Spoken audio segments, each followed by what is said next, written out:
দর্শক স্বাগত জানাই সময়ের কণ্ঠস্বর থেকে। এই মুহূর্তে আমরা আপনাদের সাথে যুক্ত হয়েছি রাজধানীর টেকনিক্যাল মোড় থেকে এবং এখানে কিন্তু মিরপুর সরকারি বাংলা কলেজের শিক্ষার্থীরা আজকে সড়ক অবরোধ করেছে। আপনারা জানেন যে এক দফা দাবিতে আজ বুধবার রাজধানীর সায়েন্স ল্যাব, টেকনিক্যাল মোড় ও তাঁতিবাজার মোড় অবরোধ করেছে সাত কলেজ বিশ্ববিদ্যালয় রূপান্তর আন্দোলন এবং তাদের এক দফা দাবিটি হলো জানুয়ারিতে উপদেষ্টা পরিষদের সভায় ঢাকা সেন্ট্রাল ইউনিভার্সিটির অধ্যাদেশ হালনাগাদ খসড়া অনুমোদন এবং রাষ্ট্রপতি কর্তৃক এর চূড়ান্ত অধ্যাদেশ জারি করা। আপনারা জানেন যে এর আগেও কিন্তু বিভিন্ন সময় রাজধানীর সাত কলেজ স্বায়ত্তশাসিত বা স্বতন্ত্র পাবলিক বিশ্ববিদ্যালয় করার দাবি তোলেন কিন্তু শিক্ষার্থীরা এবং সেই আন্দোলনের পরিপ্রেক্ষিতেই কিন্তু সাত কলেজের শিক্ষার্থীরা আজকের এই সড়ক অবরোধ করেছেন এবং সাত কলেজের শিক্ষার্থীরা বলে আসছে যে ঢাকা বিশ্ববিদ্যালয়ে তাদেরকে অন্তর্ভুক্ত করা এটি একটি সম্পূর্ণ অপরিকল্পিত একটি সিদ্ধান্ত ছিল এবং এর কারণে তারা বলছে যে বিভিন্ন সময়ে তাদের শিক্ষা কার্যক্রম থেকে শুরু করে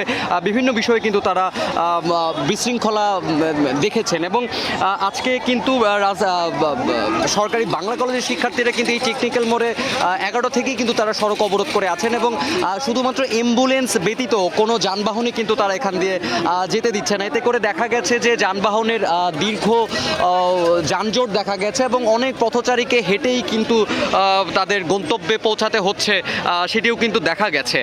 দর্শক, এই ছিল আমার কাছে রাজধানীর টেকনিক্যাল মোড় থেকে সর্বশেষ। আপনাদের সাথে যুক্ত ছিলাম আমি মোহাম্মদ ইউসুফ কামাল শান্ত।